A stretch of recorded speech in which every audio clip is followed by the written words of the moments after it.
আজকাল এআই দিয়ে photo editing কম বেশি সবাই করছে, কিন্তু সমস্যা হলো সঠিক প্রম্পট না জানলে মনের মতো রেজাল্ট পাওয়া যায় না। তাই আজকের ভিডিওতে আমি আপনাদের সাথে শেয়ার করব 5টি অসাধারণ ফটো এডিটিং প্রম্পট, যা দিয়ে আপনারা আপনাদের সাধারণ ছবিকে একদম প্রফেশনাল লেভেলে নিয়ে যেতে পারবেন। ভিডিওতে দেখানো সবগুলো প্রম্পট আমি আমার টেলিগ্রাম চ্যানেলে আপডেট দিয়েছি, তাই দেরি না করে এখনই ডেসক্রিপশন বক্সের লিঙ্কে ক্লিক করে আমাদের টেলিগ্রাম চ্যানেলে জয়েন করুন। সেখান থেকে আপনারা এই প্রম্পটগুলো সরাসরি কপি করে নিতে পারবেন। তো চলুন শুরু করা যাক। প্রথমেই আমরা দেখব কিভাবে একটি সাধারণ রাতের ছবিকে হাইপার রিয়ালিস্টিক লুক দেওয়া যায়। এই প্রম্পটটি ব্যবহার করলে আপনার ছবিতে আসবে পারফেক্ট লাইটিং এবং ডাইরেক্ট ক্যামেরা ফ্ল্যাশ ইফেক্ট, যা ছবিকে একদম ন্যাচারাল করে তুলবে।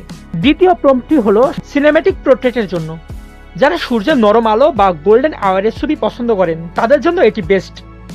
এটি আপনার ছবিতে একটি ড্রিমি লুক এবং ওয়ার্ম ভাইব নিয়ে আসবে। 3 নম্বর প্রম্পটে আমরা ব্যবহার করেছি শ্যাডো প্লে। ফেসের ওপর নেট বা জালের মতো শ্যাডো ইফেক্ট আপনার ছবিকে করে তুলবে অনেক বেশি আর্টিস্টিক এবং ইউনিক। যারা একটু ডিফারেন্ট কিছু ট্রাই করতে চান তারা এটা অবশ্যই ট্রাই করবেন। প্রতিটা ছবির প্রম্পট আমাদের ভিডিও ডেসক্রিপশনে এবং টেলিগ্রাম চ্যানেলে দেওয়া আছে। আমাদের 4 নম্বর প্রম্পটটি হলো আউটডোর প্রেমীদের জন্য। এই প্রম্পটটি আপনার ছবিতে ভিব্রেন্ট কালার এবং ব্লারি ন্যাচারাল ব্যাকগ্রাউন্ড অ্যাড করবে, যা দেখতে অনেকটা হাই অ্যান্ড ডিএসএলআর শটের মতো লাগবে। সবশেষে থাকছে আজকের ভিডিওর সবচেয়ে স্পেশাল এবং এক্সক্লুসিভ 5 নম্বর প্রম্পট। এটি আমি তৈরি করেছি বর্তমানে ট্রেন্ডি AA23 থিম ব্যবহার করে। যারা একটু স্টাইলিশ, মডার্ন এবং সিনেমেটিক লুক পছন্দ করেন তাদের জন্য এই থিমটি পারফেক্ট।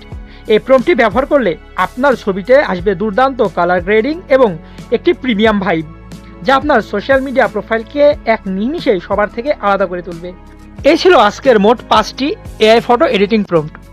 ভিডিওটি ভালো লাগলে একটি লাইক দিন এবং এই ধরনের লেটেস্ট এআই ট্রিক্স ও টিউটোরিয়াল পেতে আমাদের ইউটিউব চ্যানেলটি সাবস্ক্রাইব করে বেল আইকনটি অন করে রাখুন। দেখা হচ্ছে পরের ভিডিওতে। ততক্ষণ পর্যন্ত ভালো থাকুন। আল্লাহ হাফেজ।